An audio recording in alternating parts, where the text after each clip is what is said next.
Hola, ¿qué tal? Buenos días. Estamos acá en un encuentro, una conversación, una mesa mulera con dos invitadas especiales, particulares, que creo que van a tener mucho que comentarnos sobre algo que está pasando un poco desapercibido, ¿no? En todos los debates y conversaciones que se están teniendo alrededor del COVID.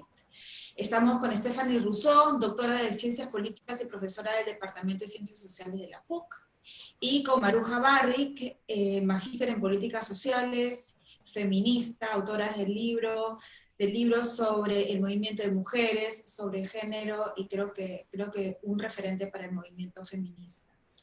Y quería empezar, darles la bienvenida a este espacio de conversación, y empezar con esta cita que encontré hace poco en internet y que me llamó la atención y generó también la idea de tener esta conversación.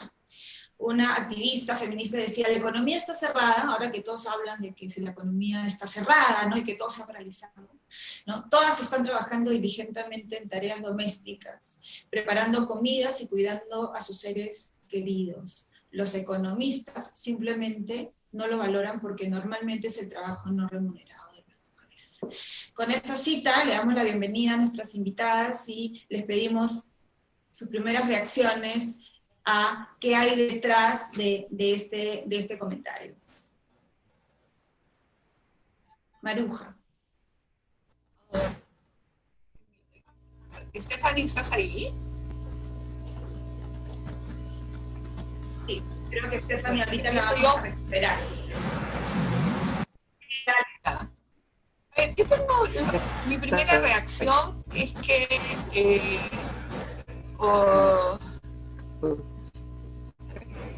creo que puedo poner algo de una nota un poco de disenso en esta cita que tú has preparado, Erika, porque yo creo que en estos 2 meses casi estamos en cuarentena, en el Perú y en el mundo, pero sobre todo en el Perú, para referirme al país nuestro, ha habido 2 sorpresas. Los pobres existen.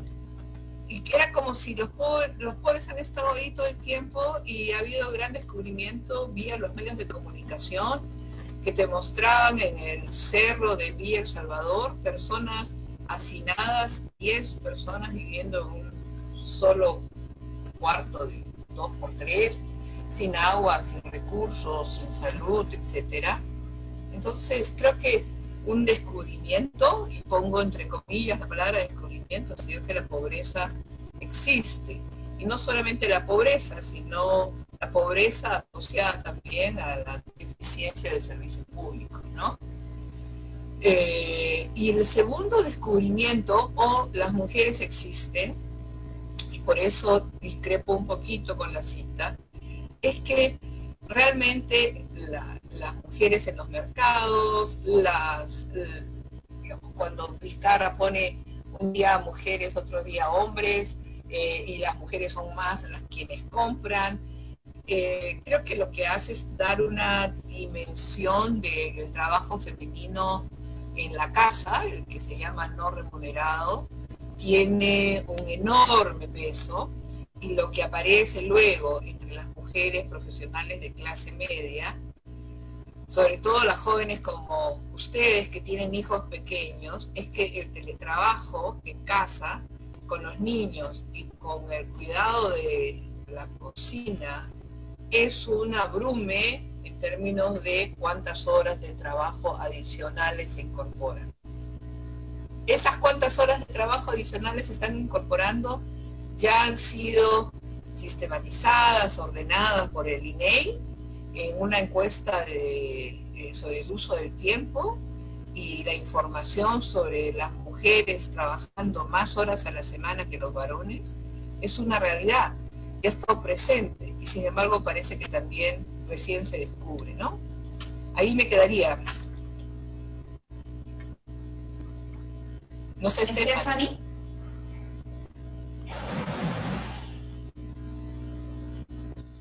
Este contexto está permitiendo visibilizar ese trabajo no remunerado de las mujeres, por ejemplo, estamos hablando de indicadores macroeconómicos.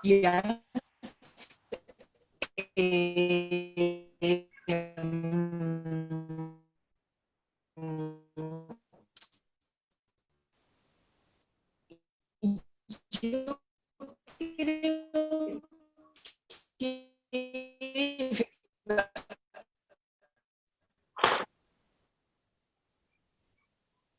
creo que estamos teniendo, bueno, no sé si soy yo o estamos teniendo problemas con el audio de Stephanie.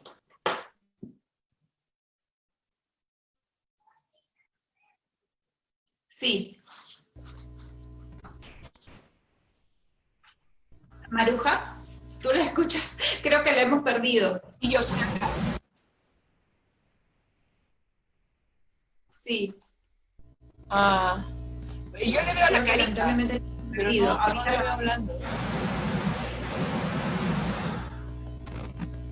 Ahorita ahorita seguramente la vamos a recuperar. ¿Recuperar? Regresando a tu comentario, Maruja, mira, se va a volver a enganchar seguramente. Vamos a tratar de resolver el problema técnico. Al parecer hay una gran congestión en la red, todo el mundo debe estar en múltiples reuniones de trabajo, de colegio, dictando, etc. Quería regresar a esto que tú ves que se ha visibilizado. Ah, ahí está Stephanie. Stephanie, ¿nos escuchas?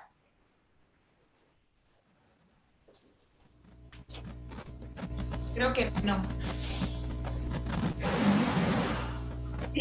Nos abandona. No, regresar a este nos abandonó. Regresar a este comentario, a esta respuesta que nos dabas. ¿A ti te parece que esta visibilización que tú has visto positivamente es suficiente? O sea, que realmente refleja probablemente lo que estamos viviendo las mujeres en el contexto COVID y con toda nuestra diversidad y todas nuestras situaciones particulares en la esfera privada, que suele ser en nuestras casas.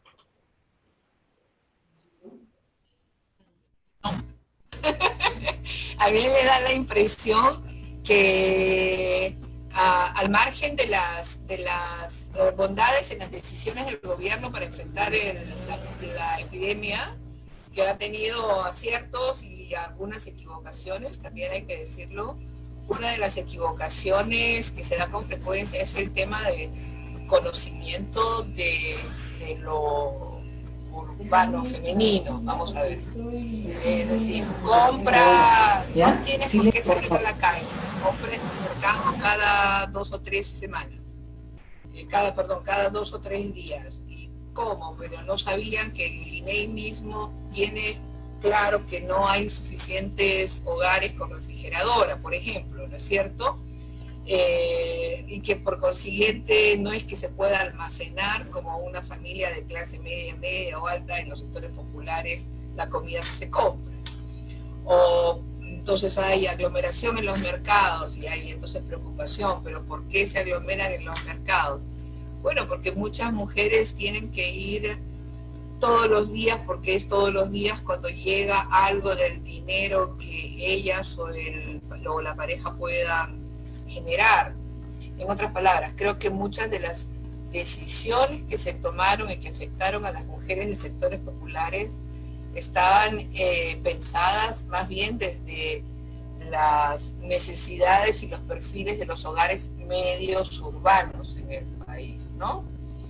Y solo después es que hemos encontrado que cuando se desplazaba el contagio de Miraflores, San Isidro a San Juan del Lurigancho, se dieron cuenta que la realidad de los mercados y la realidad de las mujeres que tienen que salir todos los días prácticamente a hacer las compras, se imponía sobre las decisiones. No sé si estoy siendo clara en eso, pero a mí me parece bien que se vayan corrigiendo situaciones que tenían un diagnóstico de partida equivocado.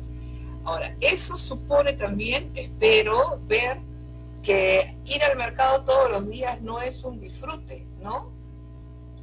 Sino que es una recarga en el trabajo, ¿no? y esas bromas horrorosas que salían cuando les tocó, entre comillas, a los hombres hacer el mercado, de bromas de los periodistas o bromas en memes, ¿no? Un poco vituperando al hombre que no sabe, que es un ignorante y que no sabe comprar. A mí me parece que fueron en contra incluso de esta idea de, miren, hagamos la cosa un poco más equitativa, ¿no? No sé tú qué piensas. ¿Stephanie? Ah, sí, ¿me escuchan? Totalmente. Sí, ahora sí, te escuchamos bien. Ya, sí, lo siento, no he podido seguir toda la discusión, tengo problemas técnicos. Bueno, básicamente concuerdo con lo que he podido escuchar de la opinión de Maruja. Yo creo que, digamos, para complementar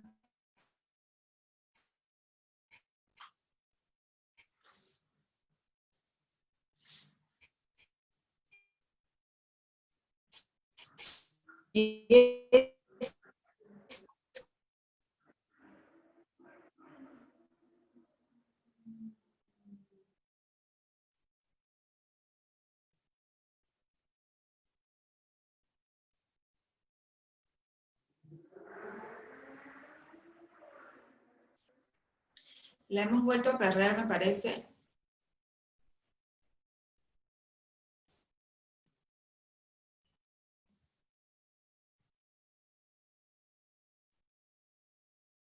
Que en efecto, como decían ustedes, hay un problema de saturación de la red, Sí, ¿no? estoy de vuelta, no sé si se me escucha. Sí, Ahora ahora sí sí, se pero te lo que escucha. Bueno, dijiste antes no. sigamos.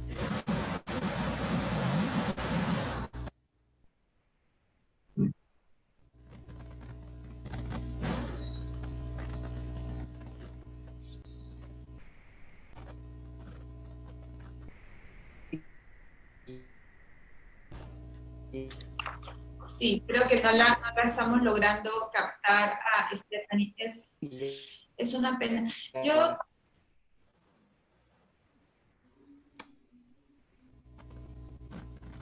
¿Qué? quería como regresar hasta que regresemos en esa cosa tan ambiciosa que nos menciona Maruja sobre cómo las medidas que se han tomado sin algunas de ellas, ¿no? Digamos, sin tener como la mirada, complejizar un poco la mirada de a quién nos dirigimos, ¿no? Ese dato, hay muchas cosas detrás del dato de las refrigeradoras y los televisores, ¿no? Por ejemplo, ¿no? O sea, no es que a las mujeres les encante salir todos los días a comprar, pero evidentemente en sus casas fue probablemente una prioridad X, ¿no? Comprar un televisor para el disfrute del jefe del hogar, seguramente, ¿no? Porque hay quien vaya a hacer el mercado todos los días, ¿no?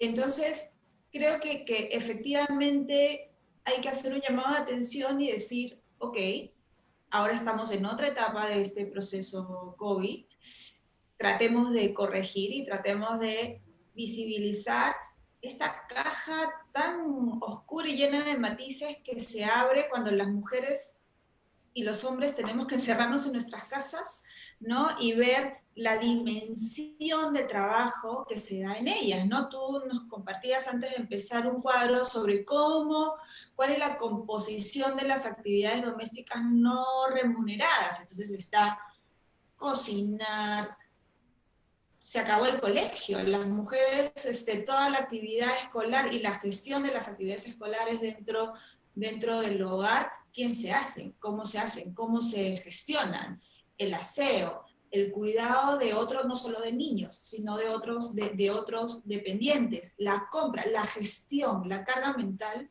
de decidir, ok, tengo 10, ¿cómo reparto estos 10? ¿No? Entonces, y ya está, o sea, es mucho más complejo y es unísono el mensaje de que todas estamos viviendo una triple, una cuádruple jornada, ¿no? y las soluciones no son únicas. Y las soluciones no pueden ser tan ambiguas como decir el gran rol de la mujer, se tienen que concretar en políticas, porque si no, no estamos aprovechando esta situación para nada, ¿no? No sé qué opinas sobre esto y cómo podríamos plantear un debate un poquito más informado, ¿no? Pero con propuestas.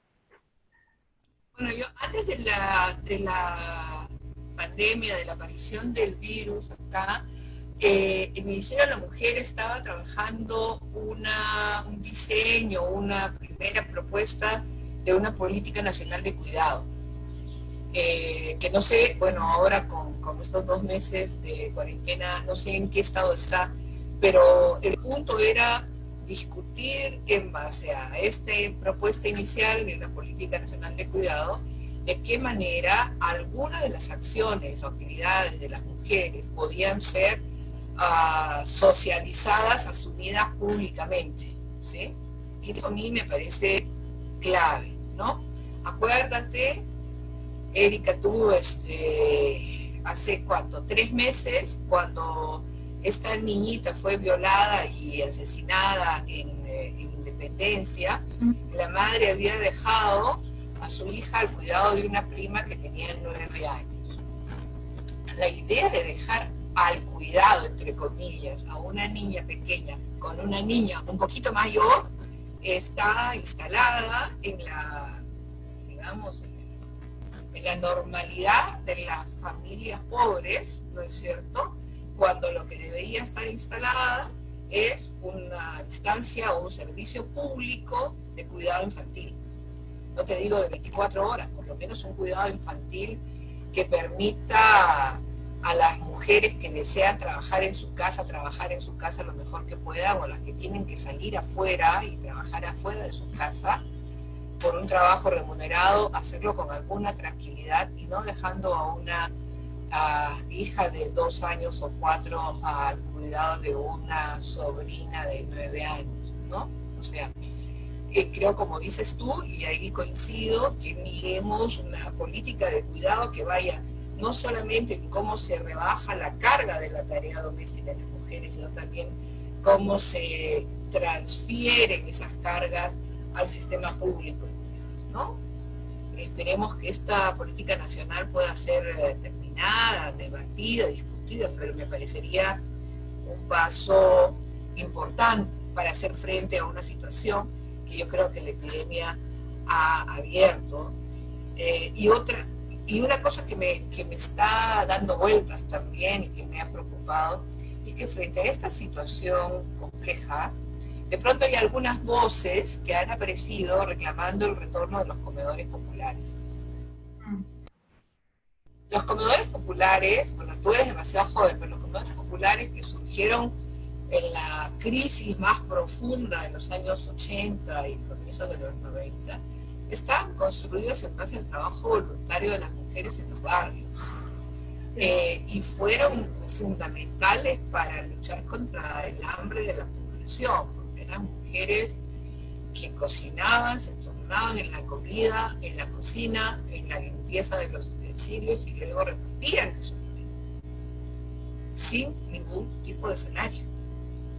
O sea, la idea que ahora, además de la reclusión, además de la sobrecarga de trabajo y de la angustia por no tener ingresos, se pida que las mujeres de sectores populares revitalicen lo que fue la experiencia de 20 y tantos años atrás, a mí me preocupa, porque es pensar que el tiempo de las mujeres es elástico y no tiene fin. O sea, tú puedes seguir haciendo.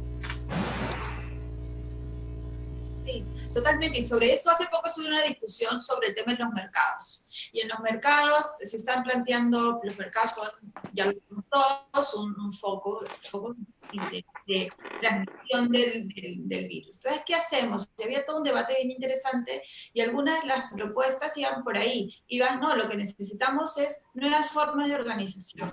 Necesitamos regresar. Y a mí me decía, ¿de qué estamos hablando con la organización? ¿Quién se organiza? ¿Quién se hace encargo? Porque estamos hablando de comedores populares, el vaso de leche o lo que sea. Todo ese tipo de organizaciones comunitarias generalmente se basan sobre el supuesto de ellas se hacen cargo de esta situación, ¿no? Porque dan por sentado que ese es nuestro, digamos, rol. O sea, hay temas bien estructurales que no se están visibilizando. Yo no sé si además dentro de las reflexiones que se dan para la definición de estas políticas, tienen en cuenta el aporte que estamos haciendo las mujeres al sostenimiento de esta pandemia, porque si nadie lo ve o se caricaturiza, ¿no? O se minimiza, estamos enfocando mal la discusión. Entonces, yo digo, ¿cuáles son aquellas cosas sobre las que se debería basar esta discusión y poner las alertas como las que estás mencionando, Maruja, ¿no? Porque ahorita esa es la siguiente fase de la pandemia para nosotras, ¿no? Ok, ahora ya salvamos nuestras vidas, ahora hay que salvar la economía, ahora hay que organizarnos. Ok, gracias, hermanos. Claro, vamos a reorganizar la economía en base nuevamente al trabajo gratuito de las mujeres.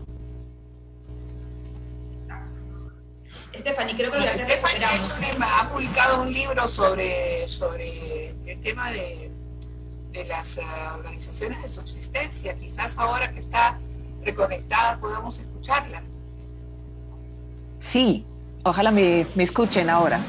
Perfecto. Bueno, yo creo que efectivamente el modelo de organización social más común en la historia reciente del Perú, en los sectores populares, es un tipo de organización de sobrevivencia basada en el trabajo voluntario de las mujeres.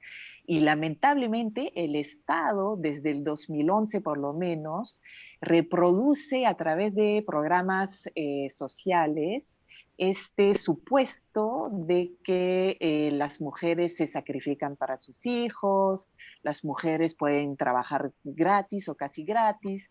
Si uno mira el supuesto detrás de Cunamás, que se basa básicamente en los centros de cuidado infantil, en un trabajo prácticamente voluntario, porque las trabajadoras reciben como 400 soles al mes por cuidar niños todo el día, o juntos, en donde las mujeres reciben un subsidio, pero no por lo que pueden contribuir a la economía remunerada, sino por cumplir con ciertas funciones que van a permitir a sus hijos probablemente tener mejores oportunidades. Entonces, en todos esos ejemplos, el Estado ha privilegiado esta reproducción del rol tradicional de las mujeres, que es un rol subordinado, que es un rol que reproduce esta dependencia económica, ¿no? Entonces, esto yo creo que es el tema central que tenemos que empezar a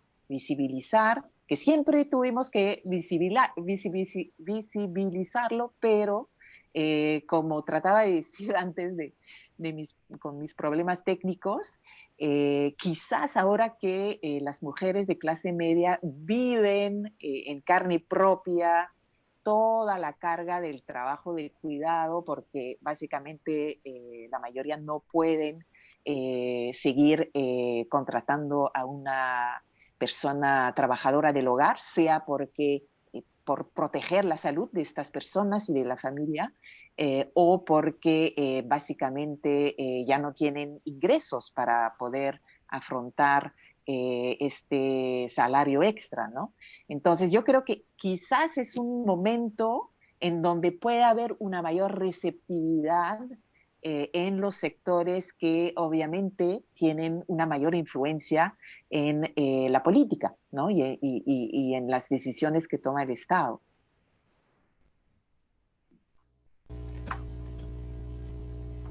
No sé qué opinas sobre qué rutas, ¿no? ¿Cuál debería ser como nuestros pedidos mínimos para seguir debatiendo este tema en donde todo, ayer conversaba con Stephanie y le decía, todo parece ahora una nueva oportunidad, ¿no? Esta es la gran oportunidad para reformar el sistema de salud, y también el sistema educativo, y también las AFPs, y pronto seremos Finlandia, ¿no? Que es un tono de tratar de ver una oportunidad en todo y es parte de nuestro proceso de resiliencia. Ya, bacán. Podríamos también incorporar en ese tono una reflexión sobre que esto puede ser una oportunidad para que veamos al 50% de la población de este país y cuáles son sus brechas y sus realidades, las chiquitas, ¿no? Digamos, las chiquitas que deberían hacer nuestra vida un poco más vivible y menos dispareja, menos asimétrica, como la sentimos todas, de distintas maneras, ¿no? Y con distintos pesos en las últimas semanas, en el transcurso de toda nuestra vida, ¿no?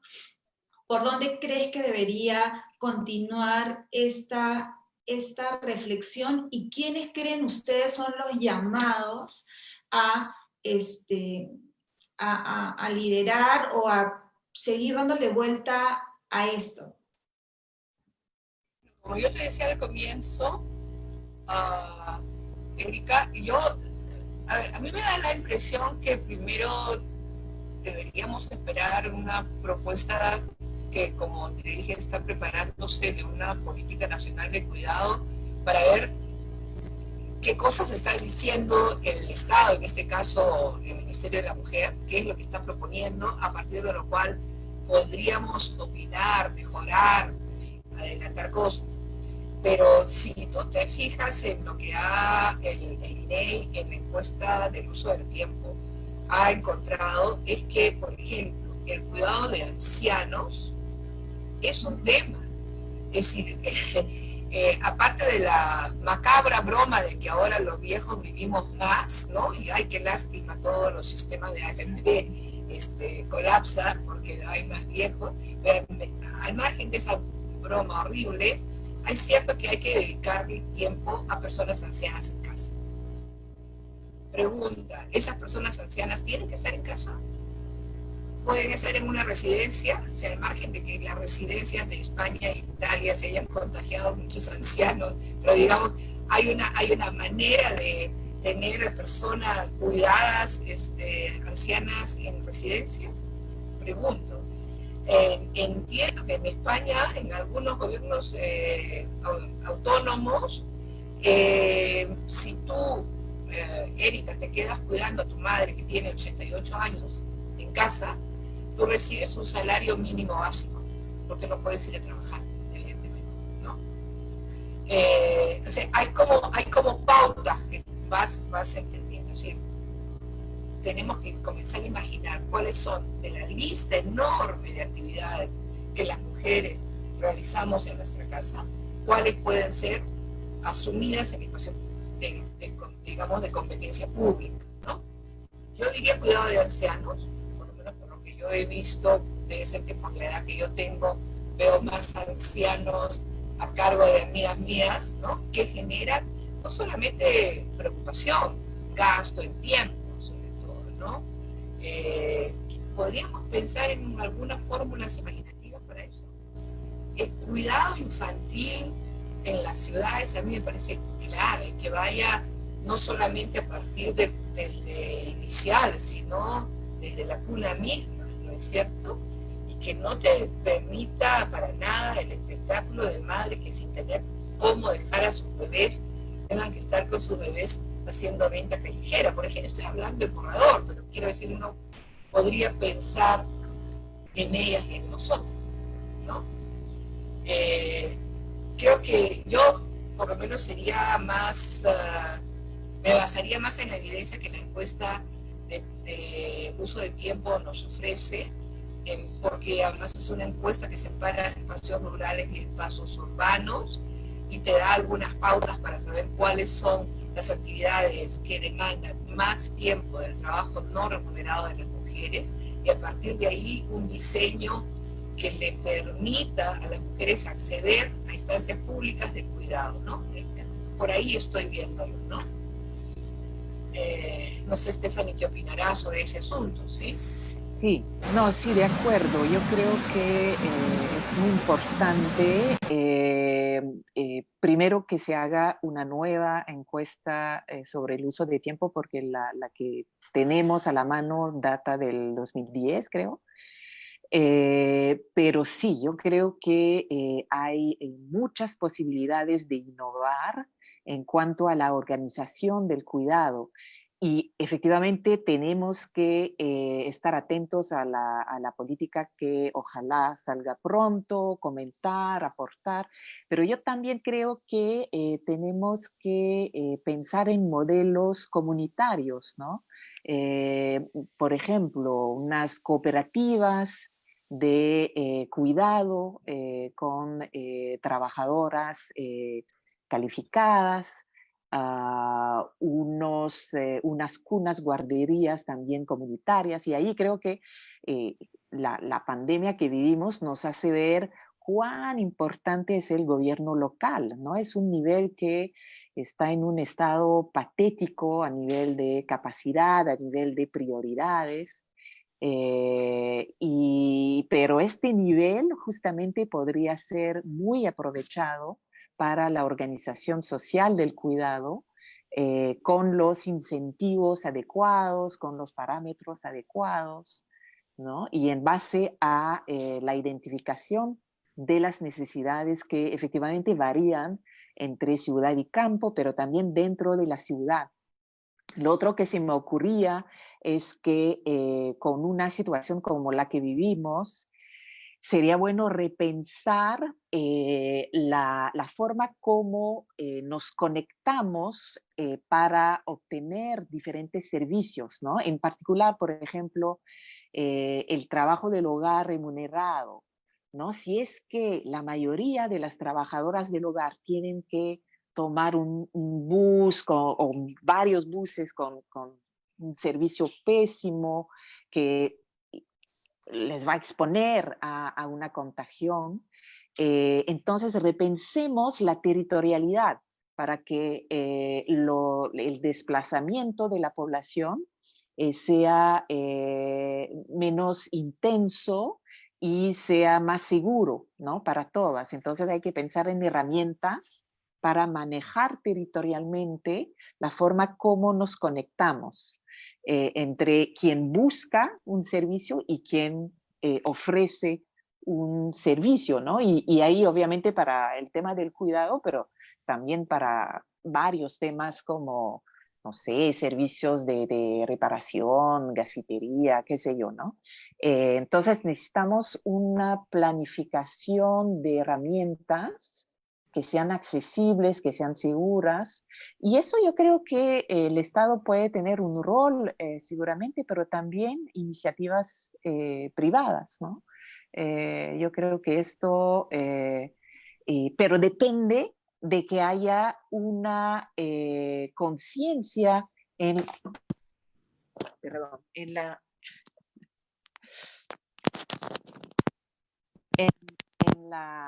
la ciudadanía, una conciencia sobre el valor del cuidado, ¿no? Yo creo que es algo que todavía está totalmente ausente de la conciencia del común, digamos, de la ciudadanía, en el sentido de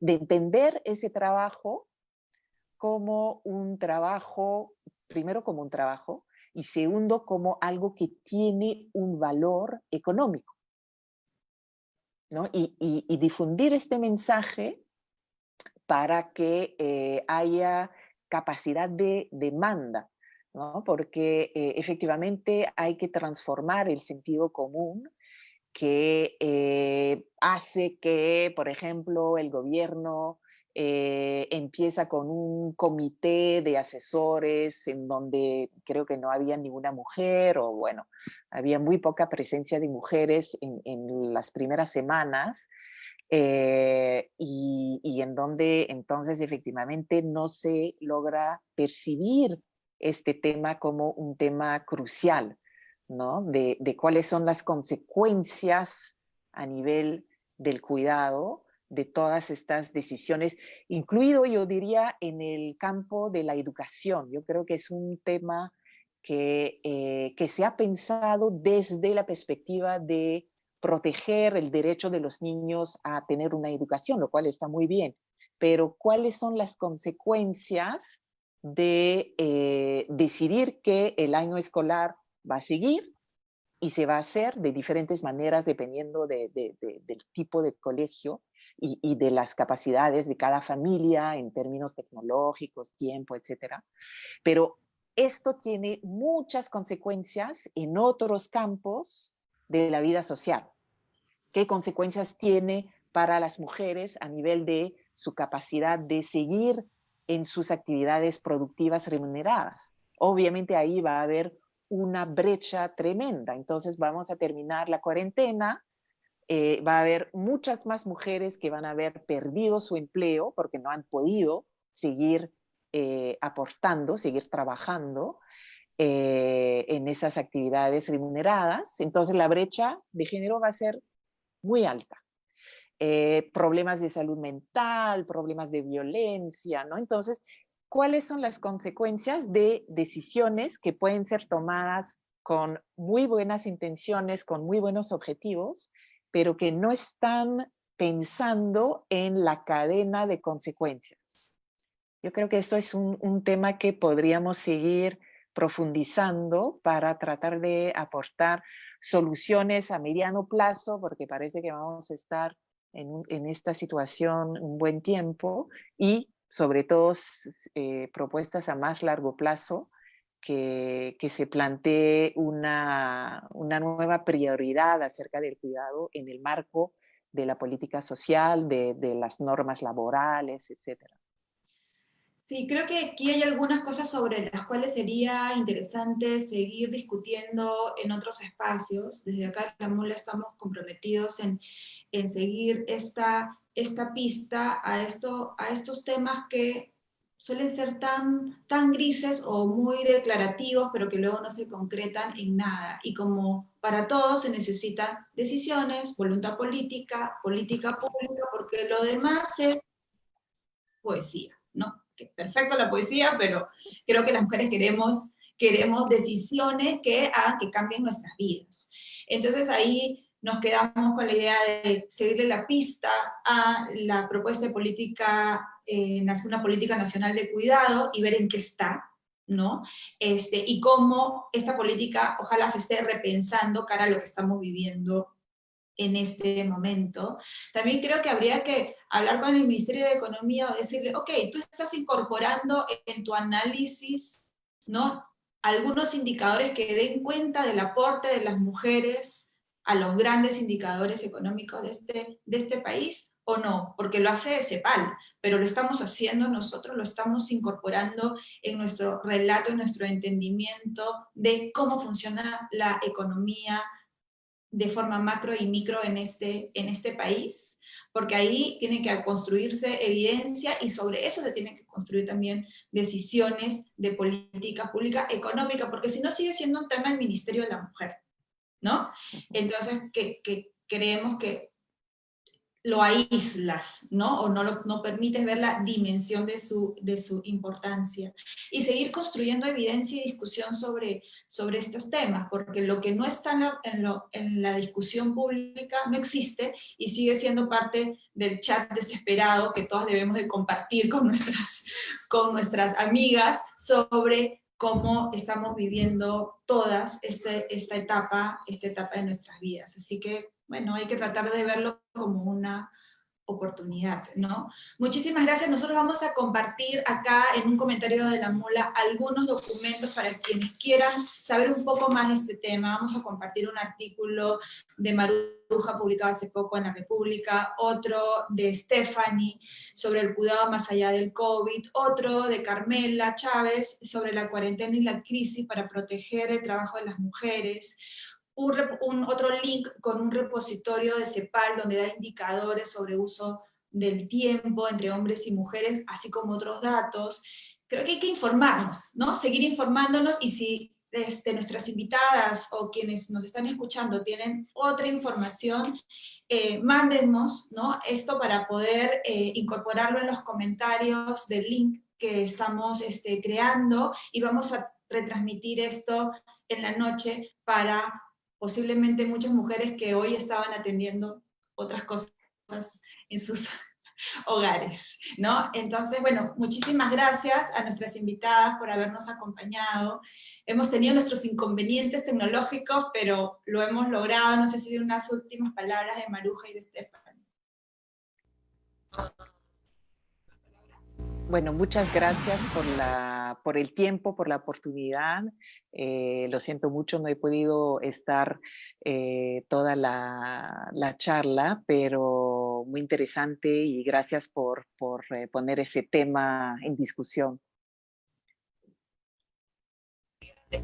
¿Puedo despedirme todavía, Inca? Sí, claro. Chiquitito. Me acordé de algo y lo voy a comentar porque puede ser el broche. Miren, una de las cuestiones que tiene que ver con el cuidado y con la manera como es invisibilizado el trabajo de las mujeres es porque a veces nosotras mismas minimizamos lo que hacemos.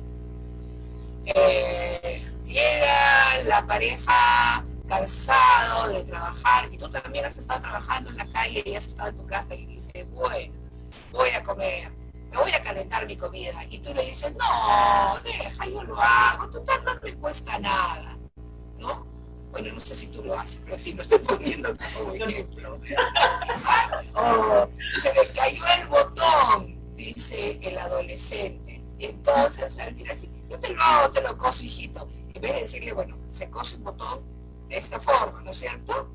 Así, creo que nosotras a veces, sin darnos cuenta, minimizamos lo que hacemos, y esa es una buena manera de empezar a autovalorar nuestro trabajo dentro de la casa, es que también nosotras mismas aprendamos a valorar, porque a veces decimos, no hay nada, lo hago en un ratito, aunque tú no le calientes la comida a tu marido.